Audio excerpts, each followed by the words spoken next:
بنورنا الدنيا وننشر في الفضاء أملا ونعلي عزم همتنا فمن طلب العلا وصل. الحمد لله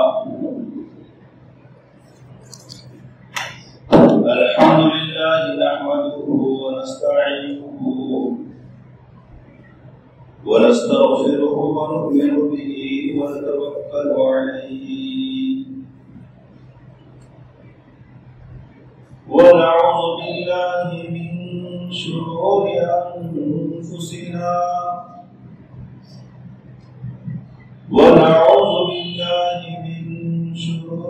أنفسنا ومن سيئات أعمالنا من يهده الله فلا مضل له ومن يضلله فلا هادي له ونشهد أن لا إله إلا الله وحده لا شريك له ونشهد أن سيدنا ومولانا محمدا عبده ورسوله صلى الله تعالى عليه وعلى آله وصحبه أجمعين إلى يوم الدين. فأعوذ بالله من الشيطان الرجيم. بسم الله الرحمن الرحيم. إن الله يأمر بالعدل والإحسان وإيتاء ذي القربى وينهى عن الفحشاء والمنكر والبغي يعظكم لعلكم تذكرون. وقال رسولنا وحبيبنا وسيدنا محمد صلى الله عليه وسلم: لا يؤمن أحدكم حتى يكون هواه تبعا لما جئت به. صدق الله العظيم وصدق رسوله النبي الكريم ونحن على ذلك لمن الشاهدين والشاكرين والحمد لله رب العالمين. محترم بزرگوں، دوستوں اور میرے بھائیوں،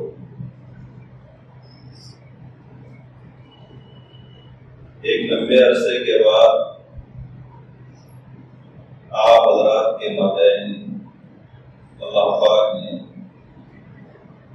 حاضری کی سعادت عطا فرمائی.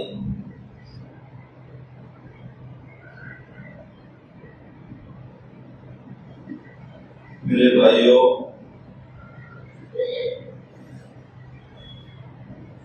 میری اور آپ کی زندگی کا مقصد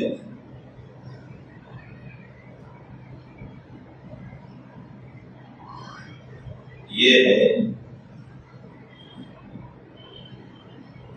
کہ ہمیں اللہ پاک کی معرفت حاصل ہو، اس کی رضا اور اس کی خوشنودی حاصل ہو، اور اس دنیا میں رہ کر ہم آخرت کی زندگی کو بنائیں، سنواریں اور وہاں کی تیاری کریں. اللہ کے رسول صلی اللہ علیہ وسلم نے فرمایا: دنیا مزرعۃ الآخرہ، دنیا یہ آخرت کی کھیتی، یہاں جس طرح سے ہم بوئیں گے اسی طرح کے پھل آخرت میں ملیں گے. خطبے میں جو آیت میں نے آپ حضرات کے سامنے تلاوت کی، حضرت عبداللہ بن مسعود رضی اللہ آیت کے سلسلے میں فرماتے ہیں کہ پورے قرآن کریم سب سے جامع آیت یہی آیت ان اللہ یأمر بالعدل والإحسان وإیتاء ذی القربى وینہی عن الفحشاء والمنکر والبغی یعظکم لعلکم تذکرون. پوری اسلامی تعلیمات، پورے دین، پورے احکام خداوندی اس آیت میں سمو دیا گیا، سمیٹا گیا، جمع کر دیا گیا.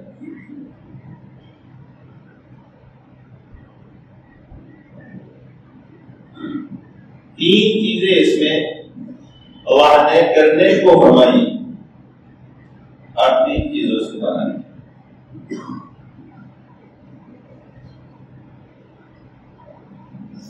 اس آیت سے متعلق مفسرین نے لکھا ہے کہ اقسم ابن سیفی یہ اپنے قبیلے کے سردار ہیں، بڑے. جب انہیں پتہ چلا کہ نبی کریم صلی اللہ علیہ وسلم کا ظہور ہوا ہے، ایک شخص نبوت کا دعویٰ کر رہا ہے، جب انہیں خبر پہنچی تو انہوں نے اپنے قوم کے سامنے یہ ارادہ ظاہر کیا کہ دل چاہتا ہے کہ میں خود ان کی خدمت میں حاضر ہو جاؤں اور پوری تحقیق کروں کہ کون ہیں اور کس طرح کی دعوت دیتے ہیں. قوم کے لوگوں نے کہا کہ آپ ہمارے سردار ہیں، آپ ہمارے رئیس ہیں، بہتر یہ ہے کہ آپ نہ جائیں، ہم میں سے کوئی دو شخص جائیں گے، جا کر پورے معاملے کی، پورے امر کی تحقیق کریں گے اور آپ کو بتائیں. چنانچہ دو لوگ طے ہوئے اور وہ مدینہ نبی کریم صلی اللہ علیہ وسلم کی خدمت میں حاضر ہوئے.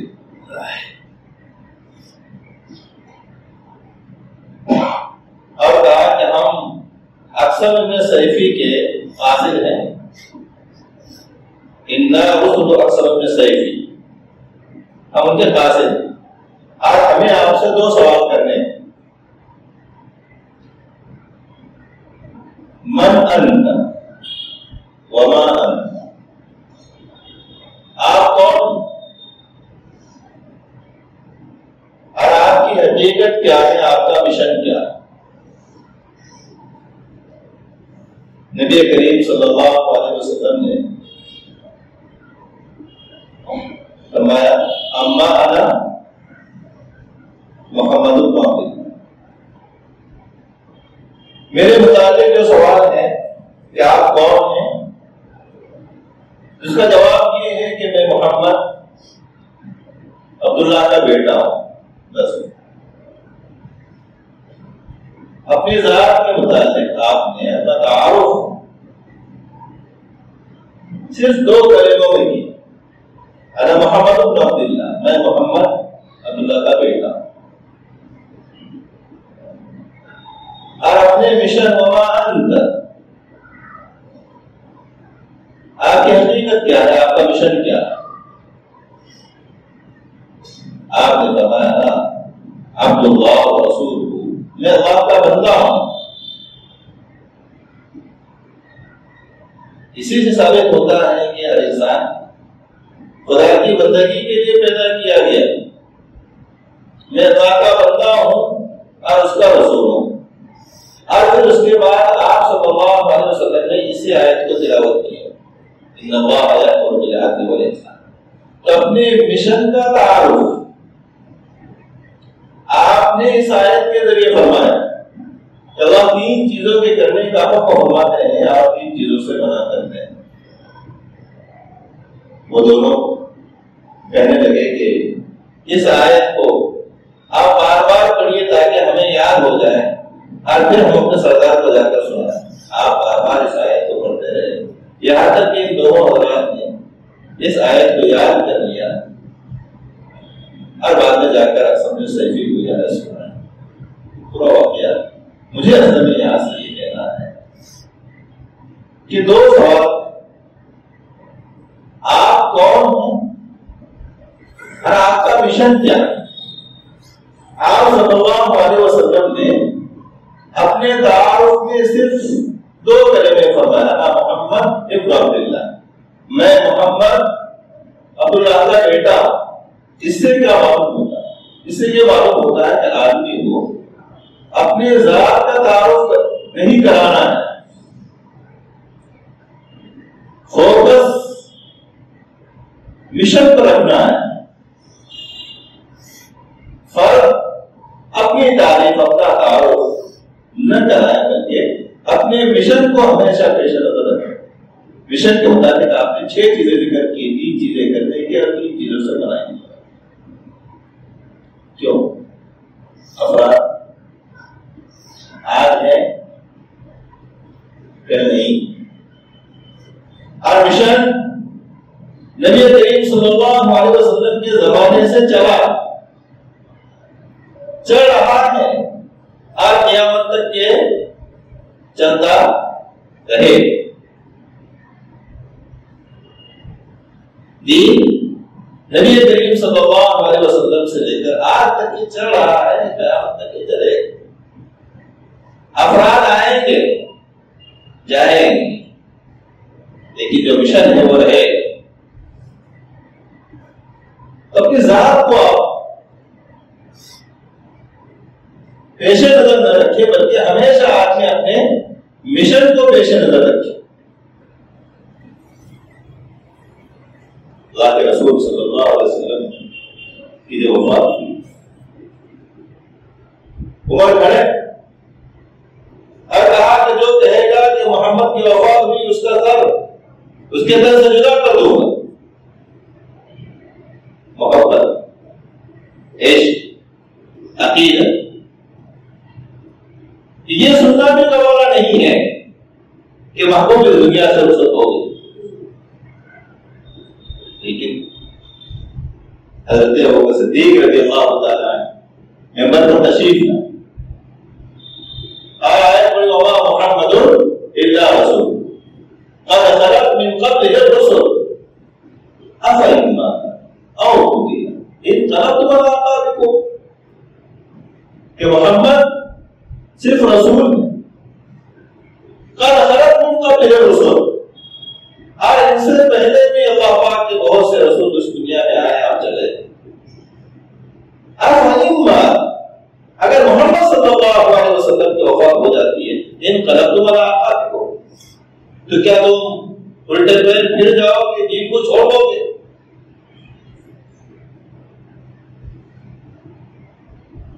اگر کیا یہ راستہ من كان يعبد محمدا فإن محمدا قد مات، جو شخص محمد کی پرستش کر رہا تھا یا وہ کون پوچھ رہا تھا تو کان کھول کر سن لو کہ محمد تو انتقال کر گئے۔ ومن كان يعبد الله فإن الله حي لا يموت، اور جو شخص اللہ کی عبادت کر رہا ہے تو اللہ پاک ہمیشہ سے زندہ ہے، ہمیشہ زندہ رہیں گے، انہیں موت نہیں ہے۔ ایسا میں ایک بات کی طرف متوجہ کرنا چاہ رہا ہوں کہ افراد آتے ہیں چلے جاتے ہیں لیکن مشن کام کرنے والا بنتا ہے جو کام نہیں ہوتا۔ ہمیشہ کام سے جڑا رہنا چاہیے، افراد کو فوکس نہیں بنانا چاہیے، کام سے جڑا۔ اگر کام ہی پیش نظر رہے، مشن پیش نظر رہے، اختلاف نہیں ہوگا، اختلاف نہیں ہوگا، کیونکہ مشن پر سب کا اتفاق ہے، کام پر سب کے کام کرنے والوں میں اختلاف ہو سکتا ہے، ایک طرف ہو سکتا ہے، نظری اختلاف ہو سکتا ہے، رائےوں کا اختلاف ہو سکتا ہے، لیکن کام وہ ہے جسے محمد صلی اللہ علیہ وسلم لے کر آئے ہیں، وہ تو صاف ستھرا ہے، وہ ایسا ہی ہے جیسا آپ لے کر آئے ہے اور قیامت تک رہے، کیونکہ اس دین کی حفاظت کا وعدہ اللہ پاک نے خود کیا۔ یہ تو میرے آپ کی سعادت میں خوش قسمتی ہے کہ ہم اس میں اپنی جان کو، اپنے مال کو، اپنے وقت کو لگائیں۔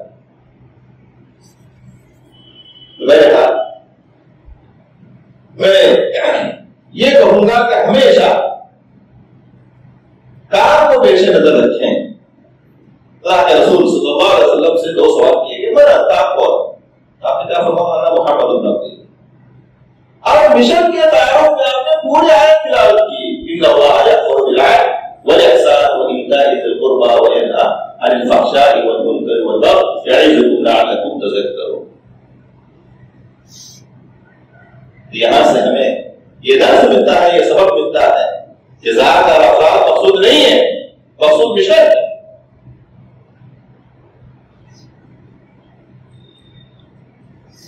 اس آیت میں سب سے پہلا حکم اللہ نے ہمیں جو دیا ہے، ان اللہ یأمر بالعدل، اللہ پاک حکم دیتے ہیں عدل کا، انصاف۔ عدل کے بارے میں امام قرطبی رحمۃ اللہ علیہ لکھتے ہیں کہ عدل کا مطلب یہ ہے کہ انسان کا ظاہر اور باطن یکساں، ظاہر اور باطن یکساں، جیسے اوپر سے ہے ویسے اندر سے ہو، یہ ہے انصاف، یہ ہے عدل۔ اور انسان کا مطلب یہ ہے کہ اس کا باطن اس کے ظاہر سے بھی اچھا۔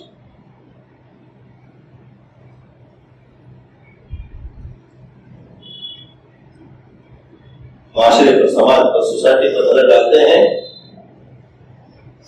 تو اس میں بہت تبدیلی آ چکی ہیں۔ ہمارے ظاہر یہ جوبا، یہ ٹوپی، یہ روا، یہ تسبیح،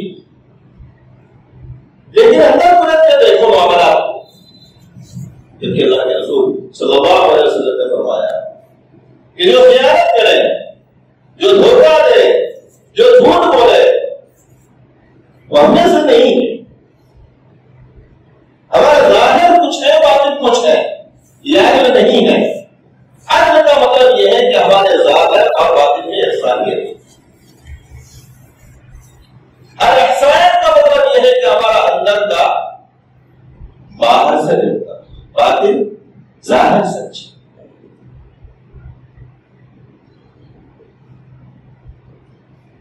لوگوں، ہم نے دینداری صرف اسی کو سمجھا ہے کہ ہم نماز پڑھیں، ہم روزہ رکھیں، ہم ذکر تلاوت کریں، ہم تسبیح پڑھیں، تہجد پڑھیں۔ ٹھیک ہے، یہ دین کا حصہ ہے، اس کا انکار نہیں ہے، لیکن پورا دین یہ نہیں ہے۔ یہ تو دین کا صرف 25% ہے۔ 75% دین معاملات میں ہے۔ اس میں 75%، 75% معاملات۔ شعبہ عالمیت میں ہدایت کی کتاب پڑھائی جاتی ہے، ہدایت، اس کی 4 جلدیں، صرف ایک جلد عبادات سے متعلق ہے اور باقی 3 جلدیں معاملات سے متعلق ہے۔ اس سے کیا سمجھتا ہے؟ دین کا ربع، دین کا چوتھائی، دین کا 25% حصہ عبادتوں میں اور 75% حصہ معاملات۔ جب تک کہ معاملہ صحیح نہیں ہوں گے آپ اور ہم، تب کے دیندار ہے ہی۔ پہلے آپ عشاء پڑھو، 4 پڑھو، تہجد پڑھو، کسی کا حق دبایا، بہنوں کا حصہ نہیں دیا، بھائی کا حصہ پورا نہیں دیا، پڑوسی کو تکلیف دیتا ہے، الحمدللہ لستا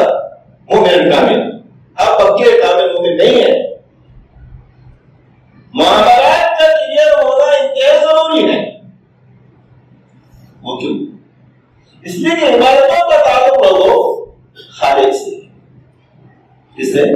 خالق سے۔ اگر آپ نے ایک وقت کیا 5 وقت کی نماز بھی نہیں پڑھی تو کیا اس کی ربوبیت میں کمی واقع ہوگی؟ اس کی ربوبیت میں کمی واقع ہوگی نہیں، وہ رب العالمین ہے تو نماز پڑھا یا مت پڑھا۔ لیکن اگر آپ کے میرے ذمہ 5 روپیے ہیں اور میں نے وعدہ نہیں کیے تو آپ کا نقصان ہوا نہیں۔ بندے محتاج، اللہ پاک محتاج نہیں ہے۔ قل هو اللہ احد اللہ الصمد، اللہ بے نیاز ہے، ہماری عبادتوں سے بے نیاز، ہمارے روزوں سے بے نیاز، ہمارے زکات سے، ہمارے حج سے بے نیاز۔ تو بندوں کے حقوق معاملات کا صحیح ہونا انتہائی ضروری۔ دین ہم جو صرف نماز روزہ زکات کو سمجھ رہے ہیں، اور اس میں بھی یہ 25% ہے، اس میں بھی کہ ہم کتنے فیصد ہے ہمیں پتا ہے، 25% میں بھی کتنے فیصد ہے ہمیں پتا ہے۔ فجر کی نماز کا حال دیکھو، ایک روز میں مسجد رابعہ میں فجر کی نماز پڑھا، بیچ میں آیا تھا کل کو، ہمارے سسرال میں رکا تو رابعہ میں نماز پڑھی تو 150 تھی۔ میں نے سوچا کہ ہو سکتا ہے کہ یہ ہم جو ہے تو تبلیغی لوگ، اہل سنت والجماعت والے لوگ ہیں تو کچھ پیچھے ہوں گے۔ تو دوسرے دن قصداً میں نے بھائیوں کی مسجد میں نماز پڑھی فجر کی، تو ان کا حال بھی اپنے سے مختلف نہیں ہے، وہاں بھی کچھ ایک صفیہ سا ہو سکتا، جبکہ فجر کی نماز سے متعلق میرا راب کیا کہا محمد رسول اللہ صلی اللہ علیہ وسلم نے فرمایا من صلی الفجر بجماعۃ فهو فی ذمۃ اللہ، جس شخص نے فجر کی نماز جماعت کے ساتھ ادا کی وہ دن بھر کے لیے اللہ کے ذمے میں چلا گیا۔ اب اس کی روزی روٹی میں برکت ہوگی، حادثات سے حفاظت ہوگی، بیماریوں سے حفاظت ہوگی، ایکسیڈنٹ سے حفاظت ہوگی، پورے دن کے لیے وہ اللہ کی ضمانت میں چلا گیا، اس کے ذمے میں چلا گیا۔ دعا فرمائے اللہ بارک لی امتی فی بکوری، اے اللہ میرے امت کے افراد کے لیے برکت عطا فرما جو صبح سویرے اٹھتے ہیں۔ ہمارے صبح ہوتی ہے 10 بجے، 10 بجے صبح ہوتی ہے، پھر نماز پڑھی نہیں پڑھی، کاروبار میں چلیں گے، دکان پر چلیں گے، پھر اٹھتے خسارہ ہوگا، نقصان ہوگا، برکت ہی نہیں ہے۔ امراضی پروگرام میں گیا، ایک سال نے چٹھی لکھ کے بھیجی کہ حضرت دعا فرمائیے، کوئی بھی کام کرتا ہوں تو اس میں نقصان ہی ہوتا ہے، برکت ہی نہیں۔ میں نے کہا بھائی فجر کی نماز پڑھو، فجر کی نماز پڑھ کے نکلا۔ اب ہر روز اپنے انکم میں سے کچھ نہ کچھ صدقے کا اہتمام کر لیا۔ مفتی محمد الحسن صاحب محمد حسن مدویہ رحمۃ اللہ نے کہا کہ کاروبار کے خسارے سے، نقصان سے حفاظت کے لیے ضروری ہے کہ آدمی یہ اہتمام کرے کہ کچھ نہ کچھ صدقہ دیا، آپ کا کاروبار محفوظ ہو جائے گا حادثات سے، بے برکتی سے۔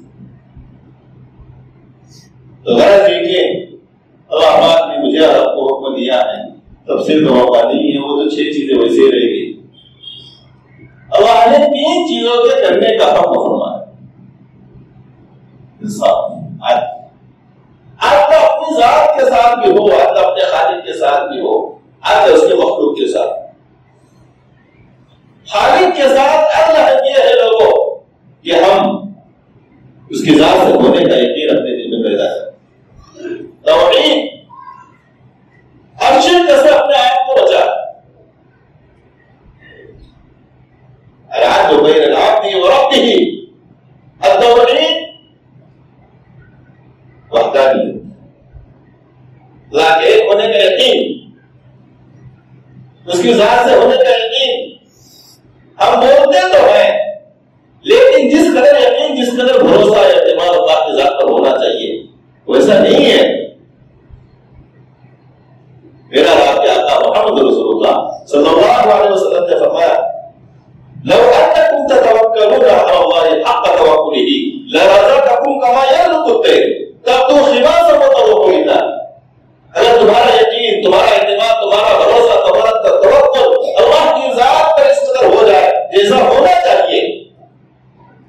ہمیں اس طرح سے روزی روٹی دیں گے جس طرح سے پرندوں کو روزی روٹی دیتے ہیں. صبح پرندے جب اپنے گھونسلوں سے نکلتے ہیں تو خالی پیٹ ہوتے ہیں، اور جب شام کو لوٹتے ہیں تو ان کا پیٹ بھرا ہو. اللہ نے کو فرمایا اللہ کے ساتھ یہ ہے کہ اس کی توحید ہمارے دل میں ہو، راسخ ہو، مضبوط ہو، اس کی ذات سے ہونے کا یقین ہو. اگر اپنی ذات کے ساتھ یہ ہے کہ ہم ہلاک کرنے والی چیزوں سے اپنے آپ کو بچائیں، چاہے وہ دنیاوی اعتبار سے ہو یا اخروی اعتبار سے، دینی اعتبار سے ہو یا جسمانی اعتبار سے ہو، جو چیزیں نقصان دہ ہے، ہلاک کرنے والی ہے، آدمی اپنے آپ کو ان سے بچائے اپنی ذات کے ساتھ. اور عام لوگوں کے ساتھ انصاف یہ ہے لوگوں کہ جو اپنی ذات کے لیے ہم چاہتے ہیں، پسند کرتے ہیں، وہ مومن بھائی کے لیے پسند ہے. اللہ کے رسول صلی اللہ علیہ وسلم نے فرمایا لا یؤمن احدکم حتی یحب لأخیہ ما یحب لنفسہ. تم میں سے کوئی شخص اس وقت تک کے کامل مومن نہیں ہو سکتا جب تک کہ وہ جو چیز اپنے لیے پسند کرتا ہے وہ اپنے مومن بھائی کے لیے پسند کرے. ہم اپنے لیے عزت چاہتے ہیں، ماروزر چاہتے ہیں، رفع دفع چاہتے ہیں، اچھا کاروبار چاہتے ہیں، چمکات چاہتے ہیں، اچھی زندگی چاہتے ہیں. جو چیزیں ہم اپنے لیے پسند کریں وہ اپنے مومن بھائی کے لیے پسند. اللہ نے حکم کو فرمایا عدل کا، احسان کا. پھر کسی وقت آئے گے تو انشاءاللہ اس پر بات ہوگی. اللہ پاک مجھے بھی آپ کو بھی کہنے سننے سے زیادہ عمل کی توفیق اور رحمت فرمائے. وآخر دعوانا الحمدللہ.